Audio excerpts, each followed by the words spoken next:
मध्य प्रदेश कांग्रेस ने आज सरकार पर कई गंभीर आरोप लगाए हैं। कांग्रेस पार्टी ने प्रधानमंत्री फसल बीमा योजना को किसानों की लूट और भाजपा सरकार का सबसे बड़ा घोटाला बताया। उन्होंने कहा कि किसानों की मेहनत, खून पसीने की कमाई और सरकार की भारी भरकम सब्सिडी सब कुछ बीमा कंपनियों और कॉरपोरेट घरानों की जेब में जा रहा है, जबकि किसानों को इसका कोई वास्तविक लाभ नहीं मिल रहा। कांग्रेस ने सरकार पर आरोप लगाया कि किसानों को मुआवजे के नाम पर 50 या 1500 रुपए जैसी मजाकिया राशि दी जा रही है, जबकि बीमा कंपनियां हजारों करोड़ रुपए का घोटाला कर रही है।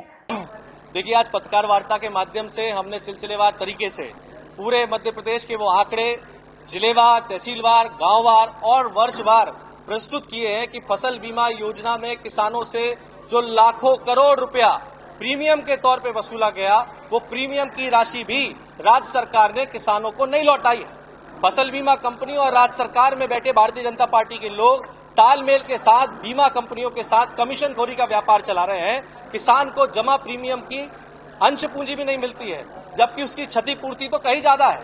एक सामान्य व्यक्ति भी अगर 13,000 रुपए का बीमा करा के 3 लाख रुपए के समय शोध पे अस्पताल में इलाज कराता है, तो उसको इस बात की गारंटी रहती है कि मैं अस्पताल में भर्ती होऊंगा तो मुझे कम से कम 3 लाख का इलाज मिलेगा। मगर किसानों के साथ इतना बड़ा कुठाराघात हो रहा है कि जब वो 2,500 करोड़, 3,000 करोड़, 4,000 करोड़ रुपए साल का जमा कर रहे हैं और उसकी क्षतिपूर्ति 36,000 करोड़ रुपए बनती है, तो किसानों को केवल 2,000 करोड़, कभी 700 करोड़, कभी उससे भी कम प्रीमियम लौटाया जा रहा है, फसल बीमा क्षतिपूर्ति लौटाई जा रही है। हम ये मांग करते हैं कि बीमा कंपनियों में फसल की अनावरी में जो विसंगतियां हैं, उसमें हल्का पटवारी की जगह खेत को इकाई माना जाए, सैटेलाइट सर्वे तुरंत प्रभाव से बंद किया जाए और ये 10,000 करोड़ रुपए का मध्य प्रदेश के किसानों से अब तक 40,000 करोड़ से ज्यादा का बीमा का प्रीमियम वसूला गया, जिसमें राज्य और केंद्र की सब्सिडी है। इसमें किसानों को केवल 30,000 करोड़ लौटाया, जबकि 3,50,000 करोड़ से ज्यादा का सम एश्योर्ड अमाउंट हो रहा था। ये 10,000 करोड़ रुपया कहां गया, इसकी जांच होनी चाहिए। कौन कौन इसमें संलिप्त है, उनका नाम आने चाहिए।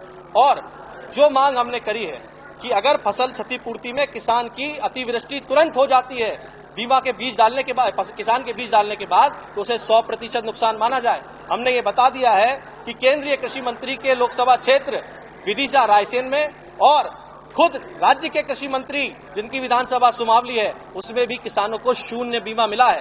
मध्य प्रदेश का किसान त्राही त्राही कर रहा है और सरकार बीमा कंपनियों के साथ बैठ के करोड़ों करोड़ों रुपए का गबन कर रही है। आज प्रश्न ये उठता है कि आखिरकार ये सरकार किसान हितैषी है या किसान विरोधी है, और हम ये साफ कह रहे हैं कि भाजपा सरकार किसान विरोधी है और कॉर्पोरेट हितैषी है।